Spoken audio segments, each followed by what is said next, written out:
नमस्कार, रिपब्लिक भारत में आपका स्वागत है। मैं हूं आपके साथ अंजलि राजावत। आइए खबरें देखते हैं सुपरफास्ट अंदाज में।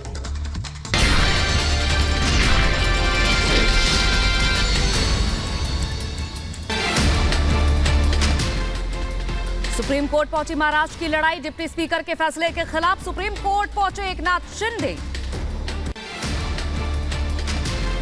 सुप्रीम कोर्ट में एकनाथ शिंदे गुट ने दाखिल की 2 याचिका। डिप्टी स्पीकर के नोटिस और अजय चौधरी को नेता बनाने को दी चुनौती। एकनाथ शिंदे की याचिका पर आज सुप्रीम कोर्ट करेगा सुनवाई। सुबह 10:30 बजे सुप्रीम कोर्ट में होगी दोनों याचिका को लेकर सुनवाई।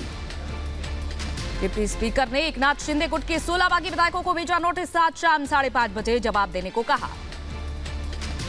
शिंदे गुट के विधायकों ने 1 सप्ताह का मांगा समय। डिप्टी सीएम ने शिंदे गुट के 16 बागी विधायकों को नोटिस भेजकर लिखित जवाब मांगा। महाराष्ट्र में जारी सियासी गहमागहमी के बीच सीएम उद्धव ठाकरे आज निकालेंगे रैली। शाम 6 बजे गोवंडी क्षेत्र में जनसभा को भी करेंगे संबोधित। शिंदे का संजय राउत पर पलटवार। ट्वीट कर लिखा, बाला साहेब की शिवसेना बचाने के लिए मर भी जाएं तो ठीक। एमवीए पर फिर उठाए सवाल। लिखा, दाऊद से संबंध रखने वाले मुंबई बम विस्फोट के दोषियों का कैसे करे समर्थन।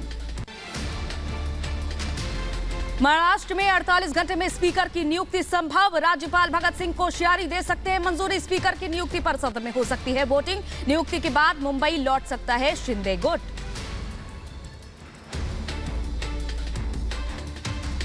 महाराष्ट्र में सियासी घमासान के बीच अब कानूनी लड़ाई की तैयारी में उद्धव गुट। अरविंद सावंत बोले, बागी विधायकों पर करेंगे कानूनी कार्रवाई। एमबीए बचाने के लिए जो हो सकेगा करेंगे।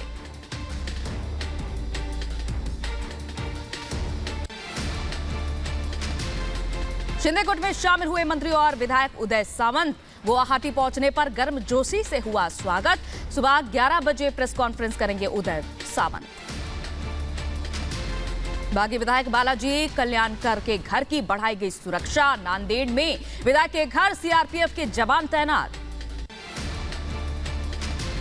महाराष्ट्र के राज्यपाल भगत सिंह कोश्यारी ने डीजीपी को लिखी चिट्ठी। मुंबई सीपी डीजीपी को बागी विधायकों को सुरक्षा देने के लिए कहा। गवर्नर ने शिंदे समर्थकों को बताया शिवसेना विधायक। शिवसेना विवाद पर बीजेपी के महासचिव कैलाश विजयवर्गीय ने बागियों से संपर्क पर दिया बड़ा बयान। कहा, इससे बहुत ज्यादा इनकार नहीं करेंगे, हम तो देख और इंतजार कर रहे हैं।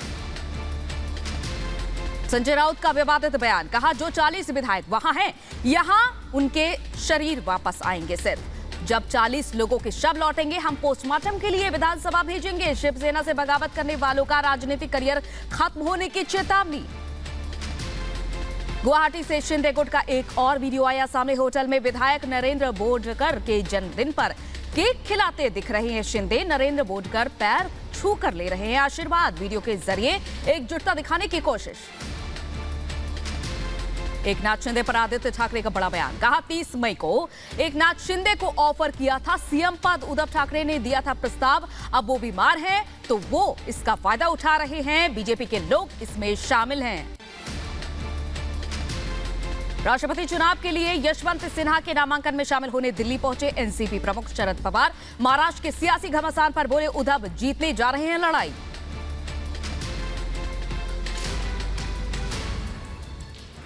राष्ट्रीय कार्यकारिणी की बैठक में आदित्य ठाकरे ने कहा कि हम शरीफ क्या हुए, पूरी दुनिया बदमाश हो गई।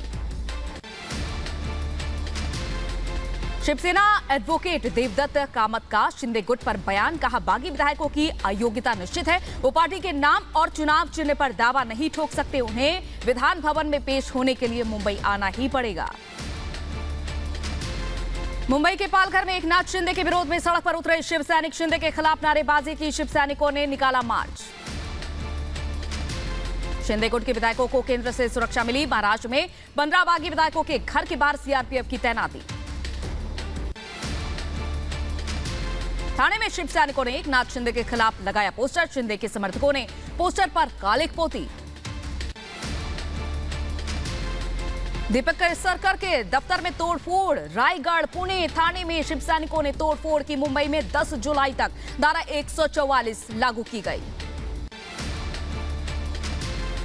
बागियों के खिलाफ एक्शन में शिवसेना शिव सैनिकों ने निकाली बाइक रैली। सामना दफ्तर में निकाली गई बाइक रैली। शिंदे कैंप पर आदित्य ठाकरे का बड़ा हमला। असम में बाढ़ के बावजूद कुछ नेता होटल में पैसे खर्च कर रहे हैं। ऐसे हमारे जो फुटीरवादी आमदार हैं, विधायक हैं, उनके लिए पैसा खर्च किया जा रहा है। ये असम के लोगों ने भी सोचना जरूरी है, महाराष्ट्र के लोगों ने भी सोचना जरूरी है, देश के लोगों ने सोचना जरूरी है। महाराष्ट्र में राजनीतिक उठापटक के बीच संजय राउत का बयान आया सामने। कहा, उद्धव सरकार को कोई खतरा नहीं। जर्मनी के म्यूनिख में पीएम मोदी ने भारतीय प्रवासियों को किया संबोधित। कहा, नया भारत हर चुनौती के लिए तैयार। इमरजेंसी को बताया काला धब्बा। बोले, भारत है मदर ऑफ डेमोक्रेसी। जर्मनी में G7 के 48वें शिखर सम्मेलन में शामिल होने पहुंचे पीएम मोदी। म्यूनिख में हुआ भव्य स्वागत। प्रवासियों से बोले पीएम, आप में भारतीय एकता के दर्शन। पीएम ने नए भारत की बताई खूबियां। कहा, आज का भारत पुरानी मानसिकता से निकल चुका है। नया भारत अधीर है विकास के लिए। भारत में 1.96 बिलियन लोगों को लग चुकी है मेड इन इंडिया वैक्सीन। दुनिया के करोड़ों लोगों की भारतीय वैक्सीन ने जान बचाई। हौसला ही हमारी सबसे बड़ी ताकत। प्रवासियों से बोले पीएम मोदी। कहा, भारत में दुनिया का तीसरा स्टार्टअप सिस्टम। हर 10 दिन में एक यूनिकॉर्न बन रहा है। एफडीआई हर नए साल में रिकॉर्ड बना रहा है। जब मैं आपसे बात कर रहा हूं तो भारत में वैक्सीन डोज का आंकड़ा 196 करोड़ यानी 1.96 बिलियन को पार कर चुका है। जी शिखर सम्मेलन में हिस्सा लेने के बाद पीएम मोदी यूएई का भी करेंगे दौरा। पिछले 2 महीनों में पीएम मोदी की ये दूसरी जर्मनी यात्रा। यूपी के मथुरा दौरे पर रहेंगे आज राष्ट्रपति रामनाथ कोविंद। बांके बिहारी मंदिर में करेंगे दर्शन। छावनी में तब्दील हुआ वृंदावन। सीएम योगी और राज्यपाल आनंदीबेन पटेल भी रहेंगी मौजूद। विपक्षी दलों के उम्मीदवार यशवंत सिन्हा आज करेंगे नामांकन। सुबह 11 बजे राष्ट्रपति चुनाव के उम्मीदवार के तौर पर करेंगे नामांकन। एनसीपी चीफ शरद पवार सहित कई नेता रहेंगे मौजूद। राष्ट्रपति चुनाव को लेकर विपक्षी खेमे में हलचल तेज। संसद भवन में करेंगे बैठक। विपक्षी पार्टियों के कई नेता भी रहेंगे मौजूद। एआईएमआईएम अध्यक्ष असदुद्दीन ओवैसी का आज जबलपुर का दौरा। रविंद्रनाथ टैगोर वार्ड में चुनावी जनसभा को करेंगे संबोधित। अग्निपथ योजना को लेकर केंद्र सरकार को घेरने की तैयारी। सभी विधानसभा क्षेत्रों में सत्याग्रह करेगी कांग्रेस। देश भर में आज सेना की नई भर्ती के खिलाफ सड़क पर उतरेंगे कांग्रेस के कार्यकर्ता और पदाधिकारी। सुबह 10 बजे से 1 बजे तक योजना के खिलाफ करेंगे शांतिपूर्ण सत्याग्रह। आज खत्म हो रही है लॉरेंस बिश्नोई की पुलिस रिमांड। सिद्धू मूसेवाला की हत्या मामले में दिल्ली से पंजाब लाया गया था गैंगस्टर बिश्नोई। प्रयागराज हिंसा मामले में जावेद पम्प की पत्नी की याचिका पर आज सुनवाई। बुलडोजर से मकान ढहाने के खिलाफ इलाहाबाद हाईकोर्ट में दायर की गई थी याचिका। पंजाब में आज अपना पहला बजट पेश करेगी आम आदमी पार्टी। सरकार शिक्षा, स्वास्थ्य और कृषि पर रहेगा फोकस। हिमाचल प्रदेश के मुख्यमंत्री जयराम ठाकुर ने नशा के खिलाफ शुरू किया अभियान। शिमला में नशा नहीं जिंदगी चुनो अभियान का शुभारंभ किया। नशे के खिलाफ एक अभियान, एक आंदोलन खड़ा करे, एक माहौल खड़ा करे, एक जागरूकता का एक माहौल बना करके नौजवान जो हमारी नई जनरेशन है, नई पीढ़ी है, उस पीढ़ी को इससे बचने के लिए किस तरह से प्रभावी ढंग से हम काम कर सकते हैं वो प्लान करना जरूरी है और वो भी हमने करने की कोशिश की। तीस्ता सीतलवाड़ के केस में एसआईटी का गठन किया गया। 4 सदस्यों की टीम करेगी मामले की जांच। 2 जुलाई तक तीस्ता और आरबी श्री कुमार रिमांड पर। तीस्ता पर जांच में सहयोग न करने का आरोप। तीस्ता सीतलवाड़ को लेकर बोले मनोज तिवारी। कहा, मेरा अनुरोध है कि ऐसे लोगों को कड़ी से कड़ी सजा मिले। पीएम मोदी को बदनाम करने की साजिश हुई थी। रामपुर और आजमगढ़ के उपचुनाव में बीजेपी की जीत पर जश्न का माहौल। सीएम योगी ने ट्वीट कर लिखा, पीएम मोदी की कल्याणकारी नीतियों पर जनता की मुहर। पीएम मोदी ने भी ट्वीट कर इस जीत को बताया ऐतिहासिक। बीजेपी के प्रदेश अध्यक्ष जेपी नड्डा का ट्वीट, यूपी उपचुनाव में ऐतिहासिक जीत को योगी और पीएम प्रो वेलफेयर स्कीम पर मुहर बताया। त्रिपुरा में भी जीत के लिए बधाई। यूपी के सीएम योगी ने प्रेस कॉन्फ्रेंस की, कहा रामपुर और आजमगढ़ में ऐतिहासिक जीत के दूरगामी संदेश। जनता ने बता दिया 2024 में 80 लोकसभा सीट बीजेपी को मिलेंगी। यूपी के बीजेपी अध्यक्ष स्वतंत्र देव सिंह ने भी दी जीत की बधाई। जीत पर सीएम योगी को खिलाए लड्डू। डिप्टी सीएम केशव प्रसाद मौर्य ने भी ट्वीट कर जताई खुशी, जनता को धन्यवाद किया। उपचुनाव में मिली जीत को लेकर सीएम योगी आदित्यनाथ ने बताया डबल इंजन सरकार की डबल जीत। कहा पीएम के नेतृत्व और जनता के आशीर्वाद से बढ़ रहे आगे। निरहुआ और घनश्याम लोधी को जीत के लिए बधाई दी। उपचुनावों में हार के बाद रिपब्लिक भारत के सवाल पर बोले एसपी अध्यक्ष अखिलेश यादव। कहा हमारे पास कुछ नहीं, वही आजम खान ने इसे चुनाव मानने से इनकार कर दिया। कहा 900 वोट में से सिर्फ 6 वोट पड़े थे। आजमगढ़ में जीत के बाद दिनेश लाल यादव निरहुआ ने अपनी मां के पैर छू कर लिया आशीर्वाद। इंस्टाग्राम पर पोस्ट किया आजमगढ़ का सेवक। ट्वीट कर आजमगढ़ की जनता का जताया आभार। आजमगढ़ से सपा प्रत्याशी धर्मेंद्र यादव ने बीएसपी पर पोड़ा हार का ठीकरा। कहा अपनी हार के लिए बीएसपी बीजेपी गठबंधन को दूंगा बधाई। आजम खान के गढ़ रामपुर में बीजेपी प्रत्याशी घनश्याम लोधी की जीत पर जश्न। बीजेपी दफ्तर में मिठाई और माला पहनाकर मनाई खुशी। घनश्याम लोधी का किया गया भव्य स्वागत। यूपी के बलिया में बीजेपी कार्यकर्ताओं ने मनाया जश्न। रामपुर आजमगढ़ में मिली जीत पर परिवहन मंत्री दयाशंकर ने बांटी मिठाई। वहीं ओम प्रकाश राजभर ने कहा बीजेपी की जीत अखिलेश के लिए सीख। त्रिपुरा के अगरतला में बीजेपी कार्यकर्ताओं पर हमला। कांग्रेस कार्यकर्ताओं पर हमले का आरोप। त्रिपुरा उपचुनाव को लेकर भिड़े कार्यकर्ता। दिल्ली में आप का जलवा जारी। राजेंद्र नगर विधानसभा सीट पर जीते आप उम्मीदवार दुर्गेश पाठक। उत्तराखंड के सीएम पुष्कर सिंह धामी ने एक पुस्तक विमोचन कार्यक्रम में वो हुए शामिल। आचार्य महामंडलेश्वर स्वामी अवधेशानंद के जीवन पर आधारित है पुस्तक तप और तपस्या। लखनऊ में कांग्रेस के राष्ट्रीय महासचिव अजय माकन ने की प्रेस कॉन्फ्रेंस। पूरे देश में कांग्रेस के अग्निपथ योजना के महाआंदोलन का किया ऐलान। शांतिपूर्ण प्रदर्शन का आह्वान भी किया। अग्निवीर योजना को लेकर विपक्ष पर बरसे बीजेपी नेता राज्यवर्धन सिंह राठौर। कहा विपक्ष का काम बोलना है लेकिन विपक्ष को दुष्प्रचार नहीं फैलाना चाहिए।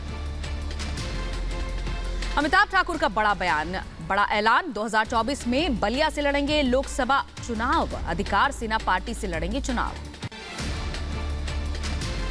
जम्मू कश्मीर में डोडा पुलिस को मिली बड़ी सफलता। पुलिस ने लश्कर-ए-तैयबा से जुड़े एक आतंकी को किया गिरफ्तार। मौके से चीनी पिस्तौल, मैगजीन और गोला बारूद बरामद। असम के नौगांव में पुलिस ने 15 करोड़ रुपए के नशीले पदार्थ को किया नष्ट। नशे की बोतलों पर चलाया बुलडोजर। ड्रग्स गांजा माफियन को किया आग के हवाले। यूपी के मथुरा में पहुंचे केंद्रीय मंत्री अश्विनी चौबे। भारत तिब्बत समन्वय संघ के कार्यकर्ताओं ने किया स्वागत। चीन से तिब्बत और कैलाश मानसरोवर की आजादी की मुहिम पर हुआ मंथन। यूपी के मथुरा पहुंचे योग गुरु बाबा रामदेव। वृंदावन में फोगला आश्रम में रामकथा में हुए शामिल। मीडिया से बनाई दूरी। बिहार के गया में सुरक्षा बलों को मिली बड़ी कामयाबी। नक्सल प्रभावित इलाके इमामगंज से बड़ी संख्या में AK-47 और AK-56 हथियारों के साथ नक्सली गिरफ्तार। हरिद्वार के रोड़की में एक महिला और 5 साल की बच्ची से गैंगरेप। एक आरोपी चिन्हित। पुलिस के मुताबिक आरोपियों को पहले से जानती थी महिला। यूपी के हापुड़ में 120 लीटर कच्ची शराब के साथ एक आरोपी गिरफ्तार। गढ़मुक्तेश्वर इलाके में बनाता था शराब। यूपी के ग्रेटर नोएडा में 2 गुटों में जमकर चले लाठी डंडे। 4 लोग घायल। मामूली कहासुनी के बाद पंचायत में बढ़ा था विवाद। बिहार के मुजफ्फरपुर में भीड़ ने 2 बदमाशों को बांधकर पीटा। पैसा छीनकर भाग रहे थे बाइक सवार दोनों बदमाश। यूपी के अंबेडकर नगर में अपराधी राहुल अग्रवाल पर सख्त कार्रवाई। गुंडा एक्ट के तहत 6 महीने के लिए डीएम ने किया जिला बदर। यूपी के हापुड़ में मामूली कहासुनी को लेकर मारपीट। एक दूसरे पर जमकर चलाए लात घूंसे। सोशल मीडिया पर वीडियो हुआ वायरल। यूपी के रायबरेली में बेकाबू होकर पुलिया से टकराया वाहन। 5 लोग घायल। रायबरेली से लखनऊ जा रहे थे सभी। यूपी के एटा में 2 दिन पहले लड़की पर तेजाब फेंकने की घटना निकली झूठ। सीसीटीवी में हुआ खुलासा। स्कूटी गिरने से चेहरे पर आई थी चोट। लड़की के दोस्त ने रची थी झूठी साजिश। पुलिस ने किया गिरफ्तार। यूपी के बुलंदशहर में जर्जर बिजली की एचटी लाइन से हुई स्पार्किंग से हादसा होने से बचा। बिजली लाइन में स्पार्किंग का वीडियो सोशल मीडिया पर हुआ वायरल। यूपी के बदायूं में युवक की संदिग्ध परिस्थितियों में मौत। पुलिस ने शव को कब्जे में लेकर पोस्टमार्टम के लिए भेजा। दोस्त पर युवक की हत्या का लगा आरोप। यूपी के एटा में कार का टायर फटने से गाड़ी में सवार 4 लोग गंभीर रूप से घायल। हाईवे एम्बुलेंस की सहायता से मेडिकल कॉलेज में कराया गया भर्ती। मैनपुर से एटा अपने घर जा रहे थे कार सवार। एमपी के बड़वानी में झमाझम बारिश से मौसम हुआ ठंडा। नदी नाले उफान पर, कई रास्ते हुए बंद। बिहार के मुजफ्फरपुर में श्रावणी मेले की तैयारी शुरू। श्रद्धालुओं की सुविधा के लिए लगेंगे टेंट। शहर में चल रहे सौंदर्यीकरण के काम को जल्द पूरा करने के निर्देश। यूपी के बदायूं में युवक ने फांसी लगाकर दी जान। परिजनों ने ससुराल वालों पर लगाया प्रताड़ना करने का आरोप। यूपी के ग्रेटर नोएडा के डूब क्षेत्र में भूमाफिया का कब्जा। अवैध रूप से जमीन पर स्टेडियम बनाया। यूपी के हापुड़ में गंगा स्नान करने के दौरान परिवार के 4 लोग डूबे। मल्लाह ने बचाई जान। दिल्ली से ब्रिज घाट पर नहाने गया था परिवार। यूपी के हापुड़ में गंगा स्नान करने पर परिवार को लोगों ने सूझबूझ से बचाया। नहाते समय गहरे पानी में फंस गया था परिवार। यूपी के हापुड़ में अस्पताल की लापरवाही आई सामने। पथरी के ऑपरेशन के बाद युवक की मौत। युवक की मौत के बाद परिजनों का हंगामा। यूपी के हापुड़ में ब्रिज घाट पर कपड़े छीनने वालों का आतंक बढ़ा। वीडियो हुआ वायरल। बदायूं में युवक ने दादा और दादी की गला रेत कर हत्या की। शराब के पैसे न मिलने से नाराज था युवक। यूपी के मुजफ्फरपुर में दर्दनाक सड़क हादसा आया सामने। ट्रक की चपेट में आने से 2 वाहनों की घटना की कई लोग जानकारी दे रहे हैं। यूपी के सुल्तानपुर में गोवंशों से लदा ट्रक बरामद हुआ। घटनास्थल से ट्रक चालक हुआ फरार। पुलिस मामले की जांच में जुटी। यूपी के बदायूं में दबंगों ने महिला पर धारदार हथियार से किया हमला। महिला गंभीर रूप से हो गई घायल। पुलिस ने मामला दर्ज किया। पश्चिम बंगाल के सीतारामपुर रेलवे स्टेशन पर अचानक ट्रेन की बोगी से निकलने लगा धुआं। धुआं उठता देख यात्रियों में मची अफरा तफरी। अमरनाथ यात्रा के चलते सीमा पर अलर्ट। घुसपैठ की आशंका पर सरहद का चप्पा चप्पा खंगाल रहे सुरक्षा बल। जम्मू कश्मीर के लखनपुर गेट पे बड़ी सुरक्षा। अमरनाथ यात्रा के लिए प्रशासन की तैयारी पुख्ता। अब तक 2,80,000 यात्री करा चुके हैं रजिस्ट्रेशन। जयपुर में बना पक्षियों के लिए 6 मंजिला अपार्टमेंट। 80 फीट ऊंचे अपार्टमेंट में 2,000 से ज्यादा पक्षियों के लिए बनाए गए अलग अलग फ्लैट। असम के 28 जिलों में बाढ़ का कहर अभी भी जारी। पिछले 24 घंटे में 5 लोगों की हो चुकी है मौत। लोगों के घरों तक घुसा बाढ़ का पानी। असम में अब भी बाढ़ से बुरे हालात। करीमगंज में जगह जगह पानी भरे होने से जनजीवन बेहाल। G7 देशों के खिलाफ रूस का बड़ा एक्शन। G7 समिट शुरू होने से पहले रूस के खिलाफ बड़ी कार्रवाई। रूस यूक्रेन युद्ध को देखते हुए रूस पर लगाया प्रतिबंध। जर्मनी में G7 नेताओं के आगमन पर विरोध के लिए एकजुट हुए प्रदर्शनकारी। जीवाश्म ईंधन को लेकर प्रदर्शनकारियों ने जताया विरोध।